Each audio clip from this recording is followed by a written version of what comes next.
Hi, I'm Professor Jim Coleman.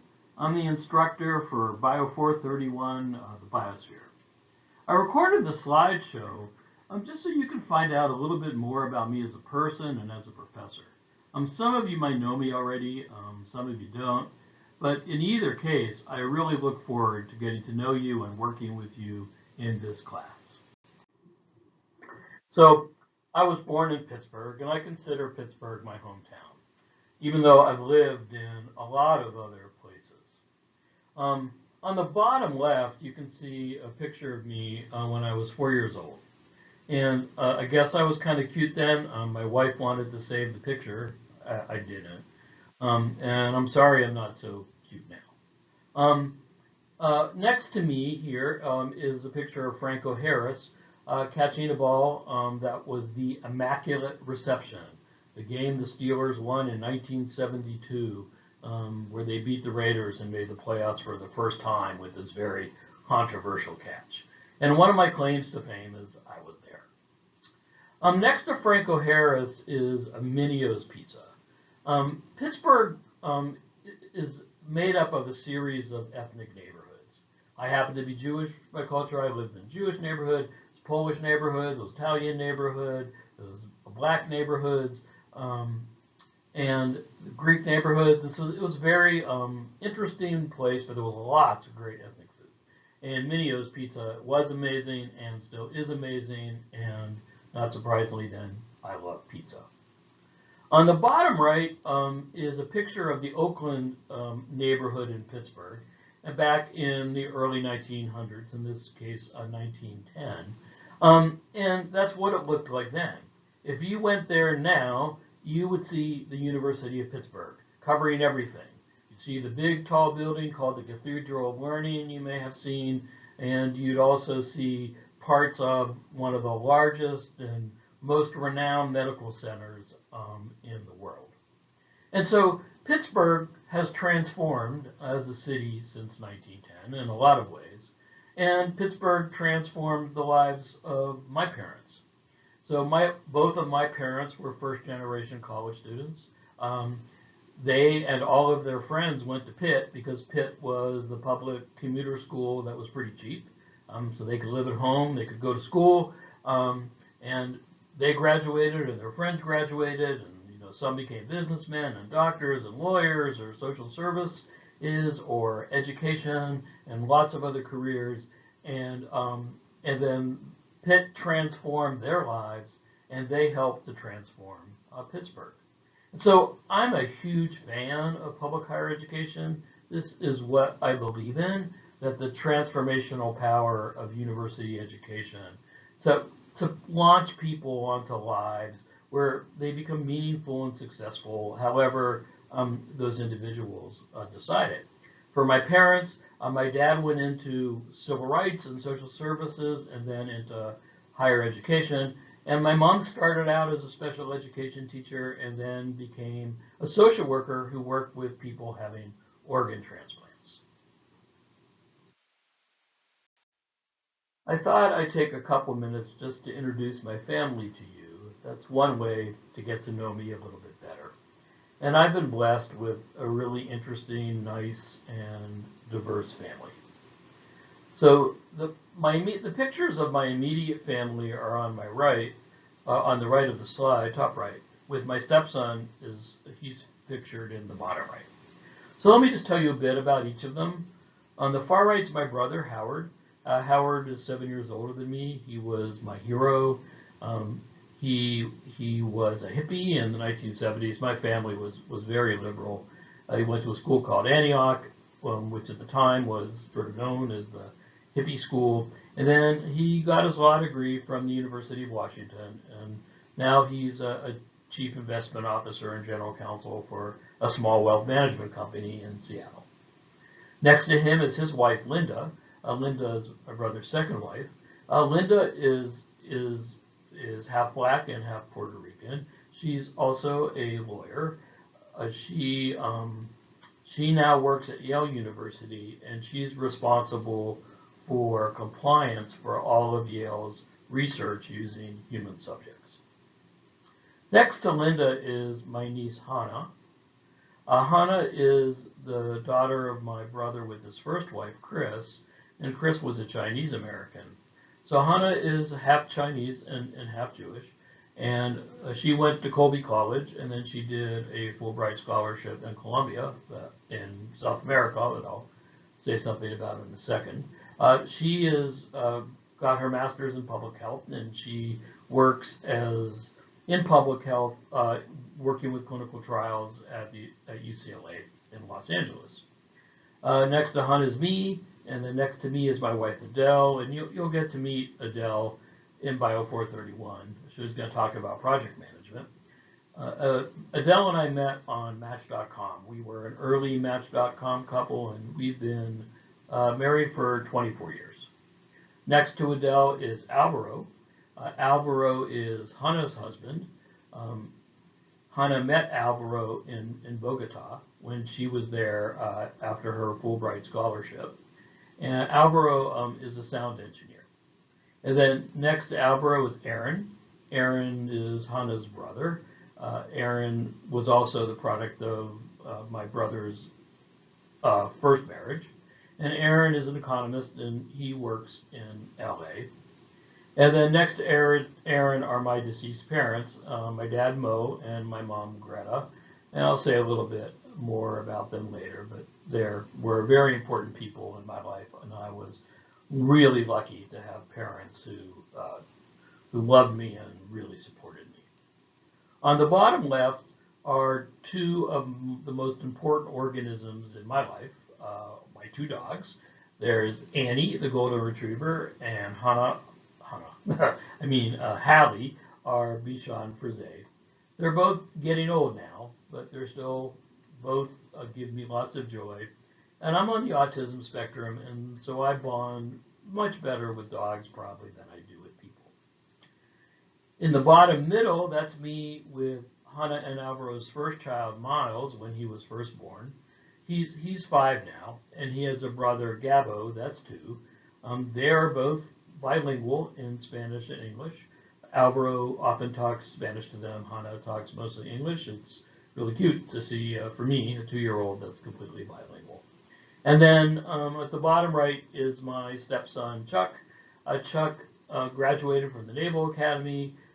He then later on got a master's degree and worked in business, but he's a really talented musician, a great guitar player, has a really beautiful voice, and he's just struggling to try to make a life as a musician, and he's 40 now. So that's my family.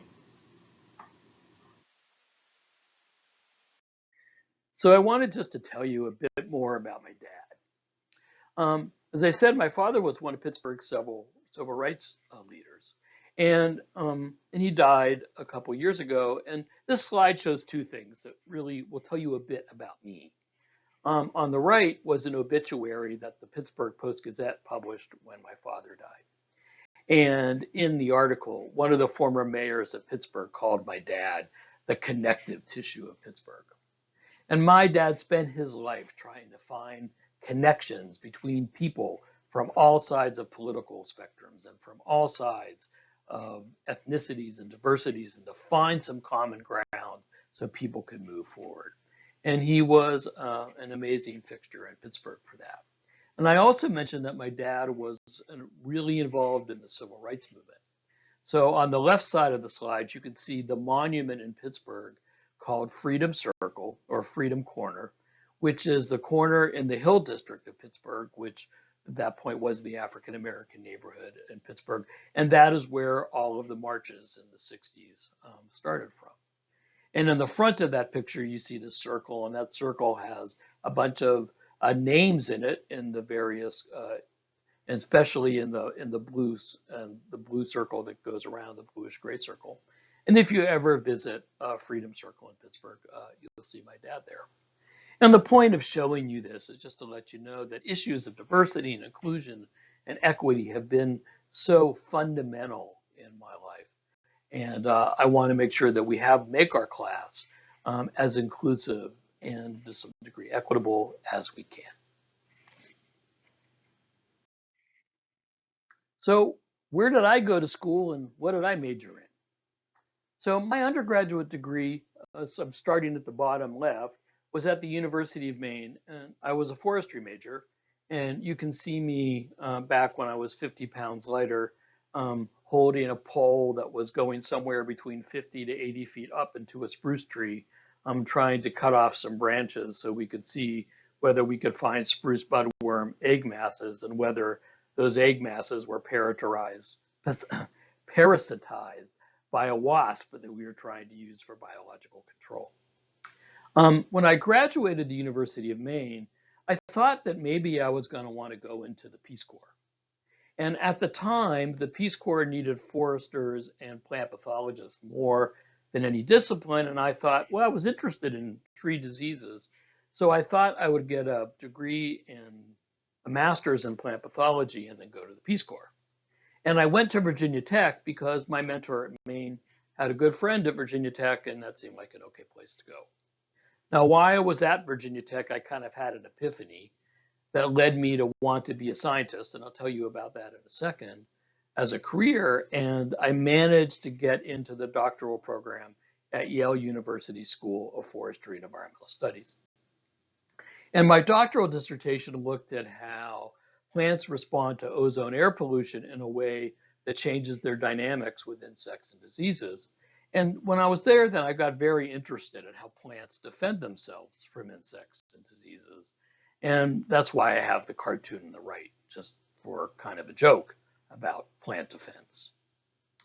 And when I finished Yale, I was really lucky. I had an opportunity to go work with the leading person in the world in my field at Stanford University, a person named Hal Mooney, who was then the leading plant physiological ecologist and now is one of the leading global change biologists and people who have really worked to try to link science and policy. And I worked at Stanford for a year as a postdoc. And then I had an issue with a girlfriend that caused me to want to move east. And fortunately, my mentor at Stanford had a friendly competition with a faculty member at Harvard. And the faculty member at Harvard was happy to steal a postdoc from his friend at Stanford. And so I went to Harvard to work in a laboratory that studied the effects of elevated CO2 on plants and on plant communities, and how elevated CO2 interacts with temperature, nutrients, and drought, and other factors to have those effects. So I mentioned that I had kind of an epiphany at Virginia Tech. And that epiphany was because I had an amazing teacher who taught like nobody else ever taught me. And his name was Steve Sheckler. And he taught a class called Plant Developmental Anatomy. And now, if you took plant developmental anatomy, it would all be about genes and how they influence development. But back then, we hadn't done the Human Genome Project yet. And plant anatomy was, or at least at the University of Maine, was all about memorizing and drawing plant structures. So two things that I do really badly, and so I'm probably not going to ask you to do them in this class, is I don't draw very well and I don't memorize very well. So I avoided taking that class as long as I could. But I had to take it as part of the plant pathology program at Virginia Tech. And this person, Dr. Sheckler, taught this course called Plant Developmental Anatomy. But it was not drawing and memorizing plant structures. It was actually trying to understand how plant form and plant function have evolved together. And Dr. Sheckler was passionate about this and he was excited. And he taught like no one else I had ever had taught. Not all of our exams were take-home exams. And not only were they take-home exams, they were questions that scientists were actively looking at now. They had no answers. And he'd give us contradictory papers to start and tell us to propose an answer to these questions as part of our take-home exam. And for me, this was an epiphany. This was spectacular. I locked myself in the library. I got so excited. I handed in my exam, and he came into class, and he shook my hand, and it had A+ on it. And I realized, first of all, how much fun it was to think about plant form and function and to do real science. And he gave me the confidence to think that I could actually do it. So it shouldn't be surprising to you that as I've taught, I've tried to carry forward Dr. Sheckler's approach, and you're going to get to experience that in this class. So I've also worked in a lot of places. After I left Harvard, I was a professor at Syracuse University, and that's where I got tenure. And I also had a chance to do a 1 year rotation at the National Science Foundation, where I ran the national program, which means I was responsible for giving out almost all the grant money in my field, which is ecological and evolutionary physiology. And when I came back from the National Science Foundation, my research and my teaching seemed kind of small, and I wanted to get more at the organizational level. And I got a job at a place called the Desert Research Institute in Nevada, where I ran one of their centers and then became their vice president for research.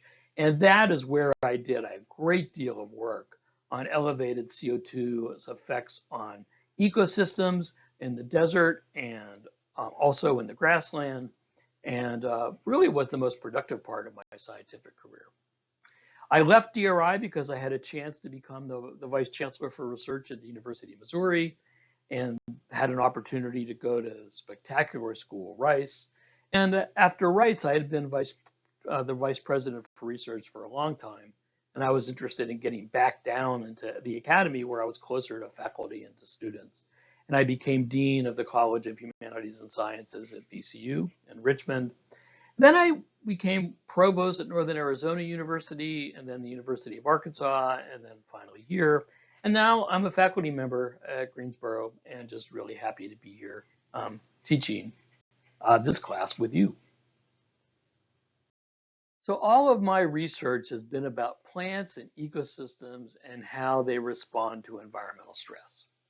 And the stresses have been air pollution or mercury or elevated CO2, rising temperature or an acute change in temperature, drought, nutrient stress, too little or too much, diseases, and insects.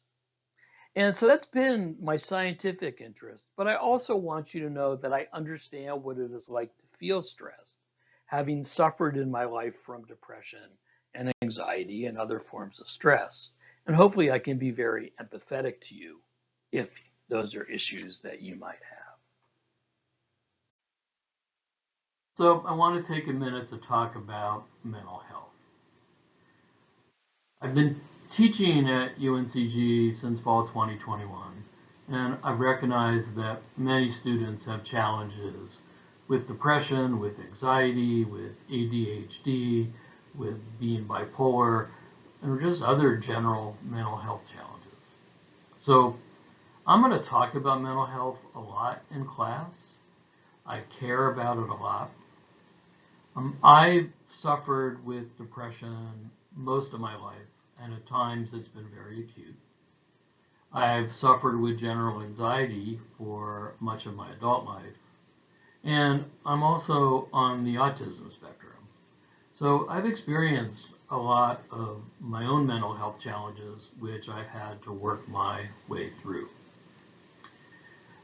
So this particular slide shows a book by an author, William Styron, who was famous at the time. You might not have heard of him, but if you've ever heard of the book or the film Sophie's Choice, he was the author of that book. And William Styron went through a very, very deep depression. And he chronicled in this very short book about what it's like to be in that darkness. And there are many students I know who experience real depression, and people just want them to snap out of it, or maybe go sit in the sun, or just work through it, because people who have never experienced depression don't understand at all what it feels like. So if you are someone that experiences really acute depression, when you can't get up, you don't have energy to do anything, maybe you think about suicide all the time, and your family, your friends don't understand, this is a very good book to read. For me, in around the early 1990s, when the serotonin uptake inhibitors like Prozac were first coming out, they transformed my life. they took me out of an acute depression and help me feel like myself again. So I promised myself in the early 1990s that I was always going to be open about mental health. It's pretty serious. For people in the age group of most of the students in this class, suicide is the second leading cause of death behind car accidents. And it frustrates me because if you broke your leg, you wouldn't think for a second about going to a doctor to have it looked at.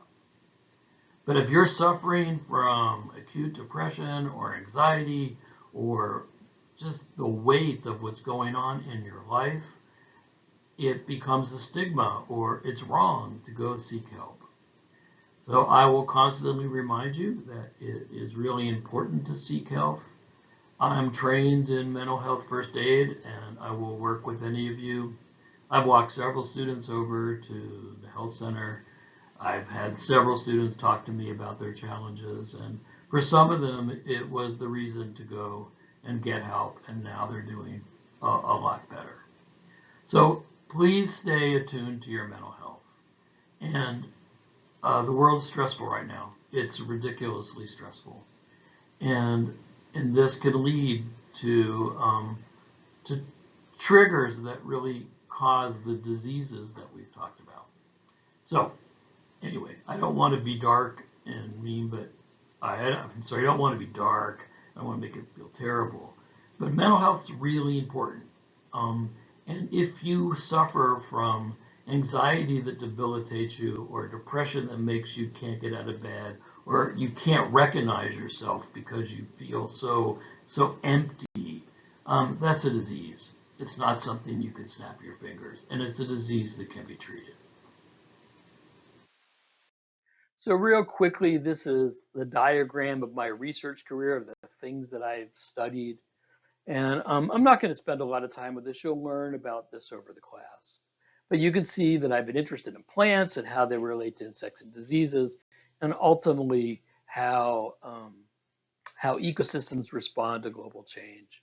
And I've also been really interested and spent a lot of time building research capacity at universities. So I've had a really long career. And I've done a lot of good things. Like I've helped bring in over $240 million in research funding to the universities I've been at, published a lot of papers. I've had a paper on the cover, you can see it behind me, on one of the most prestigious journals. But this slide shows you why I am in this business. So back in April, a student of mine, Anna Scope, who's now a professor at the University of Wisconsin-Madison, posted this on Facebook. And you can see it was a huge shout out to me for influencing her career. And she published actually one of her take home tests, which she got an A on, and she posted the comments that I wrote on her take home test.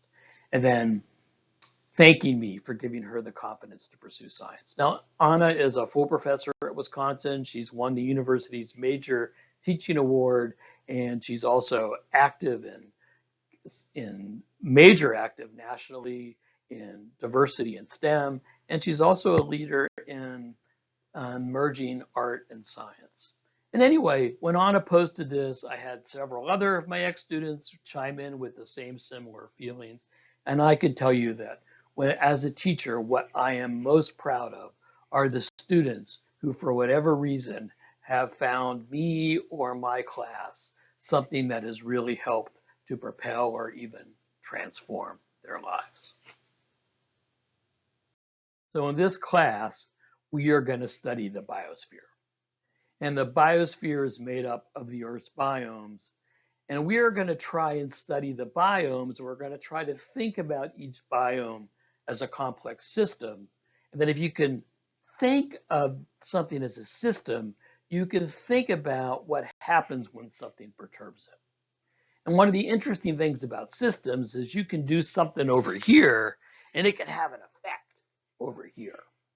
And so that's going to be some of what we're going to try to do in the class. And on this slide are just some pictures of parts of biomes that we'll talk about.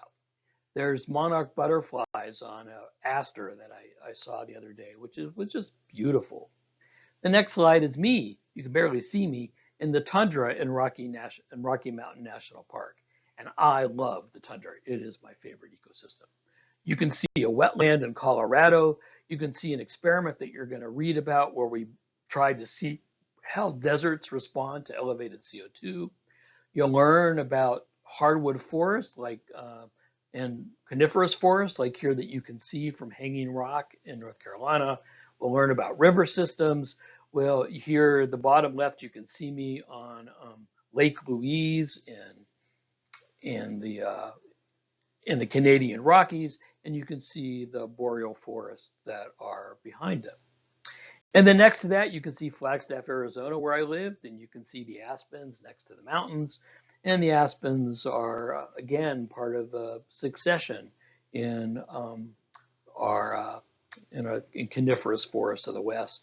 And finally, on the right, you can see the African savanna, which is just an amazing place with amazing complexities. And we'll think a little bit about how climate change affects that and several other biomes. And so I love nature. I love these biomes, and I'm really excited, hopefully, to be able to share this passion and interest with you. So what else do I like to do? I mean, I like to read, but I don't read enough. But these are two books that have truly changed me. So I'm going to show you their covers. You can feel free to ask me why if you come to office hours or after class. I'm not going to say much more about it now I've already talked too long about the video.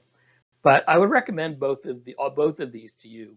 If you haven't, one to think about race issues in America, and the other to think about how humans interact with nature. And for me, it's changed my life because it's made me so much more mindful when I'm walking around. So another thing I like to do is play guitar. And this is a picture of me back at the University of Maine with my college roommate, Steve Peterson. We were a band called the Stairwell String Duo.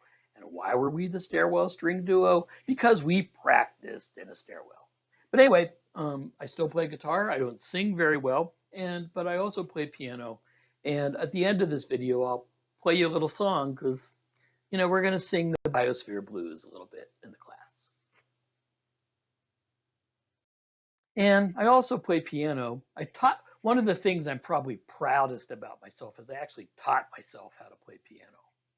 Came home one holiday from university and I didn't have any friends in the area, so I knew chords from the guitar. I put them on the piano and I taught myself to play. So if you'd like to hear me, you can click on the links. I have a couple things up on YouTube. I don't have a big YouTube slide. The top one, you can hear me play Bruce Hornsby's song, The Way It Is, which seems to be really relevant for this time, even though it was written like 30 years ago. And the bottom one is just a kind of instrumental that I wrote that I played to pictures of Lake Jeanette here in Greensboro, where I live. So that's the end of the slideshow. I write a song for each class that I teach. And so I wrote one for the Biosphere. And so this song is called the Biosphere Blues. You can link to it here. And it's one of your assignments to listen to the song. You don't have to listen to it. You can just say you don't want to. But it's kind of fun. And like I said, I look forward to seeing you in class.